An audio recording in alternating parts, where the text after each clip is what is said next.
büyük başlana fiyatı 20 TL. Küçük baş da Antep halliği 23, diğerleri 22 TL, keçide 21 TL.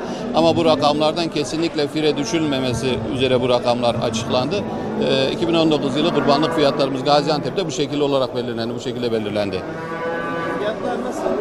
Girdilere düşüyor. Şimdi geçen sene arpanın kilosu 75-80 kuruştu. Bu sene 1 lira 30, 1 lira 40 kuruş civarında. Geçen sene beyaz saman 25-30 kuruştu. Şu an 50-55 kuruş. Geçen sene kırmızı mercimek samanı 70 kuruştu. Şu an 1 lira 10 kuruş, 1 lira 20 kuruş civarında. Geçen sene yemin torbası 60 liraydı. Şu an 90 lira civarında. Baktığımız zaman girdiler %50 ile %80, %90 arasında arttı.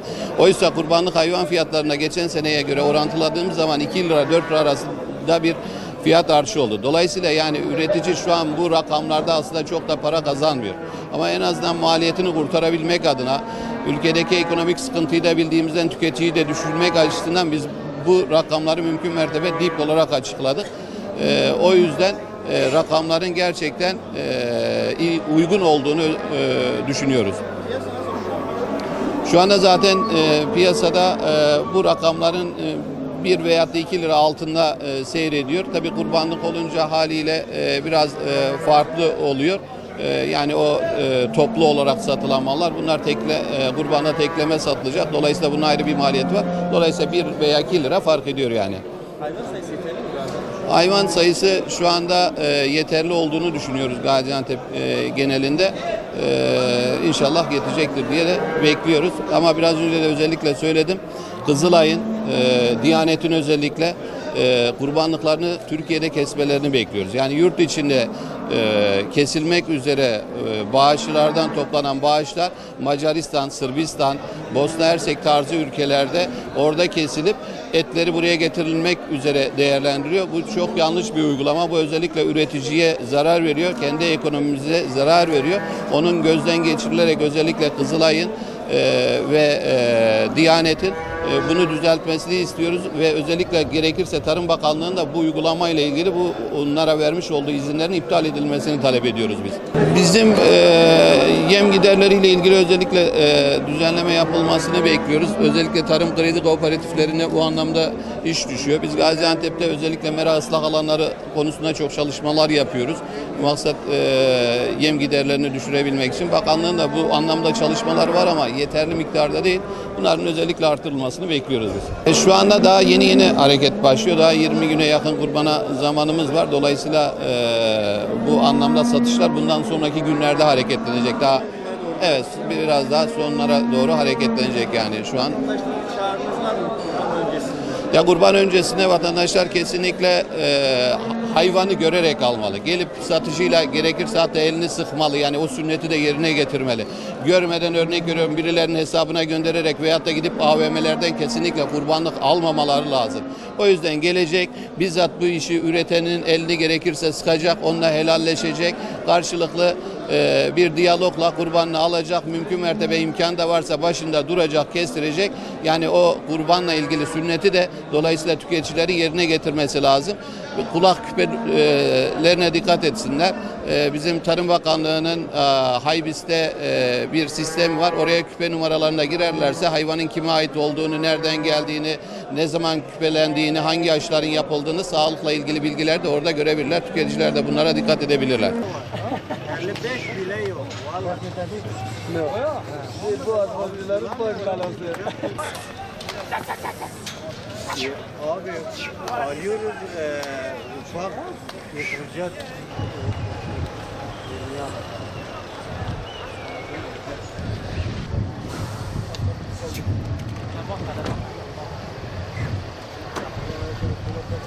Hayvan piyasası şu anda durgun. Hem bilhassa yemin pahalı olmasından piyasa durgun. Fiyatlar çalkantılı. Söylentiler çok. 22 lira diyen var, 20 lira diyen var. Yalnız bizim burada piyasamız, pazardaki şu günkü piyasamız 18-19 lira. İşte geleceğinden ne olacağını bilemiyoruz. Kazanabiliyor mu? Yok canım, ne kazanmalı? 90 milyon liraya yem alıp da 85-90 liraya yem alıp da ne kazanacak? Şurada bir sor bakalım. Para kazanan var mı ki? Eziyetine katlanıyorsun. Sıkıntısına katlanıyorsun. Her türlü hastalığı oluyor, şey oluyor. Yani para kazanan yok. Sıkıntıda millet, çok sıkıntıda. Bilhassa yem. Bizim burada hareketlik işte bayram 2 gün arası ya. 2 gün arası olur.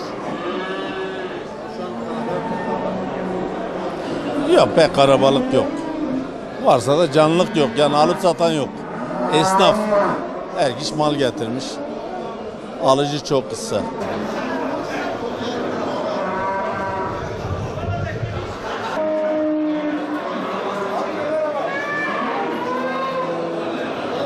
Hiç kimse memnun değil. Ne alan memnundur ne de satan memnundur. Bugün bayrama 15-20 gün kala ihracatı açtılar. İhracat küçükbaş Ürdün'e gidiyor. Büyükbaşı da kimse doğru dürüst alan satan da yok. Millet battı yani. Yemin torbası 100 milyon, arpanın kilosu geçen sene 90 kuruştu, şimdi 1 milyonun üzerinde, 1 milyon 300, 1 milyon 400 günden güne fiyat farkı yapıyor. Saman gene öyle. Yani insanlar ayakta duracak bir avrı kalmadı.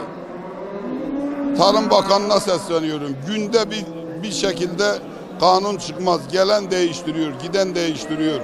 Bir anlayan bir bakan getirsinler, milletin alından anlasın. Böyle bir şey olmaz yani. Fiyat önemli değil. Fiyat sabit olsa insanlar alışverişi ucuz alır, ucuz satar, pahalı da alır, pahalı satar. Girdiler pahalı. Kirdiler pahalı, yem pahalı, yem. Yönetici yok.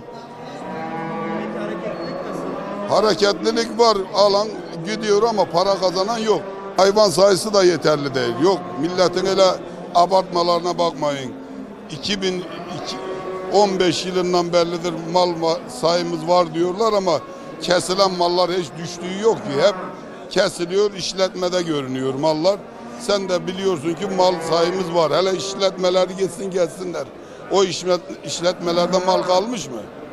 Kesilen mal düşmüyor. Kesilen mal düşmüyor. Mal yoktur. Köylerde de mal yok, hiçbir yerde de yok. İlaç 10 lira, yarın 15 lira. Ertesi gün 20 lira. Günlük zam, günlük zam, günlük zam. Bıktık, usandık yani. Hayvanımızın içine girmekten usandık ya. İnsan para kazanırsa hayvanına bakar. Alarsın, satarsın, bir yıl geçer. 70'ten alırsın, bir yıl sonra kalkarsın, satarsın 50'ye düşer. Ertesi sene 40'a düşer. Ne olacak? Yavaş yavaş bitme noktasına geldik. Hele bu durumda ihracat açma hangi akılın kârıdır? Hangi insanlar bunu yapıyor? Hangi rantçılar bunu götürüyor? Sen 21-22 milyona koyun alıp ihracata götürüyorsun. Senin üretimin var mı ki sen götürüyorsun ya? İhraç et, ithal et, ihraç et. İthal et, ihraç et. Yarın bu fakir fukara ne yiyecek kurbanda? 23 milyona koyun alacak. 1 milyon, 1,5 milyon emekli maaşı.